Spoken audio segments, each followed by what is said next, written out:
ఎవరండి ఇంకా మీకు శత్రువులు ఎవరు? ముస్లింలు మీ వాళ్ళే, క్రైస్టియన్స్ మీ వాళ్ళే, ఇంకా మీకు హిందువులు కూడా నా వాళ్ళే. హిందుత్వం పేరుతో దాడులు చేస్తున్న వాళ్ళు మాత్రమే శత్రువులు అని చెప్పాను. శత్రువులు ఎవరు అంటున్నా? హిందుత్వం పేరుతో దాడులు చేస్తున్న వాళ్ళు శత్రువులు అని చెప్తున్నాను నేను. అంటే మీరు హిందువులనే కదా శత్రువులు? హిందువులు ఎందుకు అంటున్నాను నేను?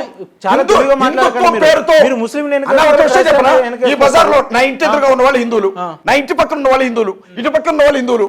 బొట్టు పెట్టుకొని బయటికి రాగానే అమరా ప్రసాద్ ఎందుకు క్రైస్తవుల మీద 24 గంటలు నిప్పులు జరుగుతాడు కాబట్టి, నోటుకొచ్చినట్లుగా మాట్లాడతాడు, బైబిల్ గ్రంథాన్ని దూషిస్తాడు కాబట్టి, పరమతాల మీద నిప్పెత్తులు పోస్తాడు కాబట్టి, నోరు తెలియదు. పరమతాల మీద నిప్పులు మీరు మల్లెపూలు చల్లుతారు కదా పరమతాల మీద. మీరు చేస్తుంది కాదండి, నీ అమ్మాని ఆడంటే అయ్యగారు అంటారా?